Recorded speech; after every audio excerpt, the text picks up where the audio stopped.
Hey tubers. I've been thinking about how I wanted to say this, and I'm not a very scripted kind of fella, so I don't edit that much, so I just throw it out there. Alright, racism, intolerance, equality, inclusion in a pluralistic society. Now, I grew up small town, southwestern Ohio. I think my graduating class was like 87, or it was less than 100, or very close to 100. The group of guys that I hang out with today, actually last weekend, we had a little event where we all got together and held a fishing tournament and stuff. Politics come up, as they do,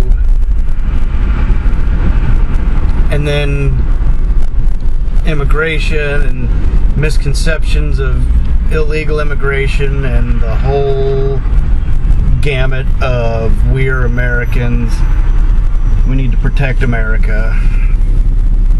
Small town mentality where racism is prevalent.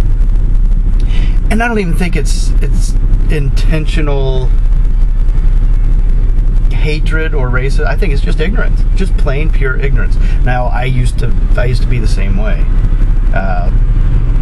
You know, I would see a drywall crew come on, a bunch of Mexicans, and I would just go, oh, fuck.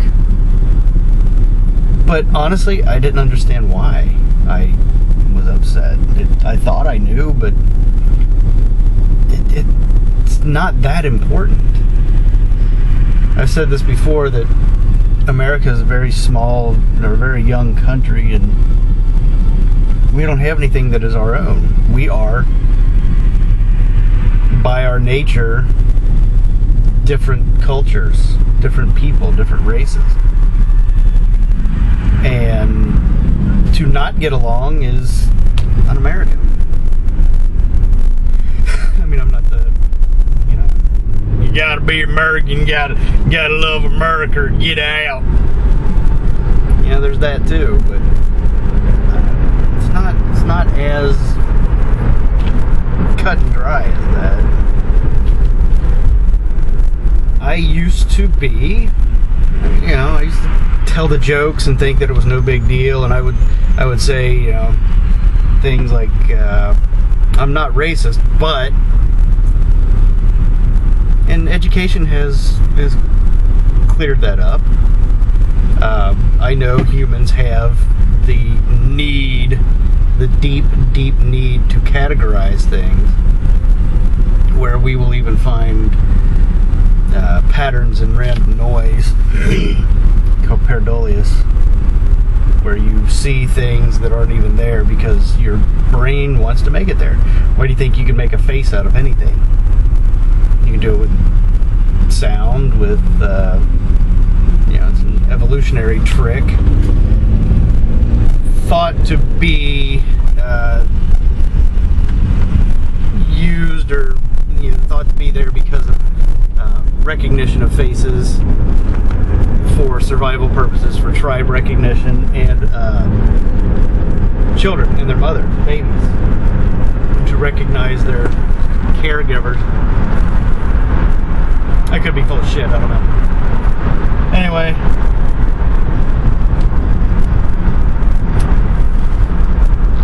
and I also used to be on the same lines as, you know, there's a difference between black people and niggers. I mean, you try to justify your intolerance and racism by giving a disclaimer before you even speak. You're a pig.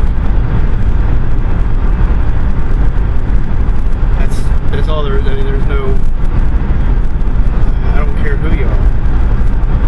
In my book, in my eye, and that may be intolerant, but lady, get out of my way. But if you start out a joke or a, you know, something like that, I'll still tell racist jokes because they're funny. I used to work with a black guy. Come on, Stevie, tell me some black jokes. I know you know some black jokes. Alright, Clarence, I'll tell you some black jokes. He still to this day told me there was no white jokes. I don't believe that. There's gotta be some white jokes out there. I want to hear them. But just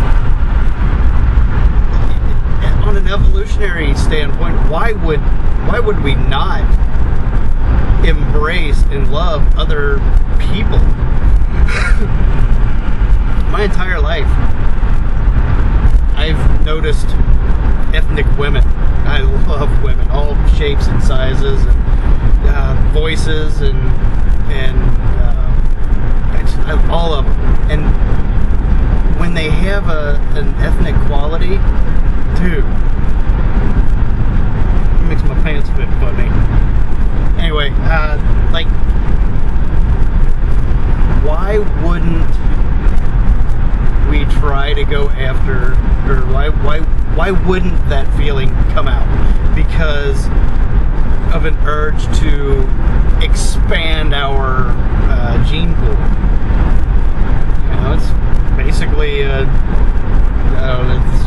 may be full of shit, but I don't think I am. Inbreeding's kind of retarded, and it promotes retardedness.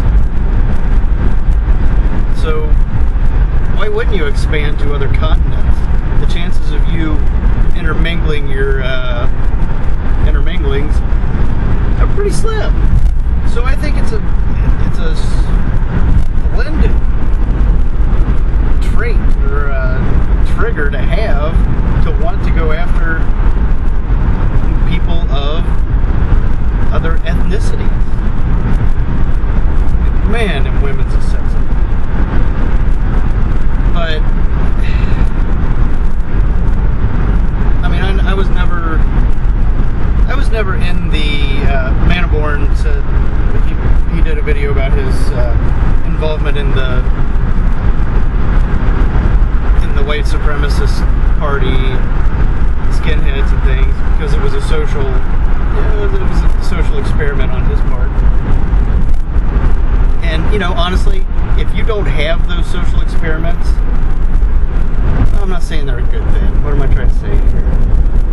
If you don't know for yourself, you don't get into it, you cannot really solidify your convictions about it. I'm not saying everybody needs to go join the Nazi party and, you know, burn crosses, and everybody should burn crosses just because they're crosses.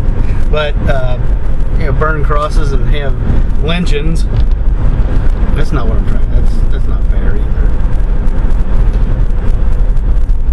But when we get to a point when our society reduces the need for that curiosity, then we got something.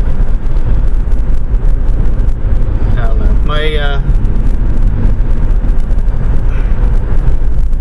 My ideas they've evolved drastically from the time I was a teenager and growing up with influences. I wasn't a very intelligent teenager. I was sheltered. I didn't know the world. There were terms and things that people said and did that I just kind of went, huh? And then when I found out, it made sense, but I felt stupid at the time because I didn't fit in with all my, you know, street language and stuff. I was very, very limited, and I don't regret it. I look back and, you know, but I don't know. I'm starting to ramble, so I gotta quit. What do y'all think? I know it just makes so much sense to me. Why has it got to be such an issue? I don't understand. Yes, I do understand it, but I'm hoping that eventually we get to the point where we look back on it and go, man, this was a time. This is why we are the way we are now. So, I don't know. Just my ramblings, my thoughts. Stay grounded, guys.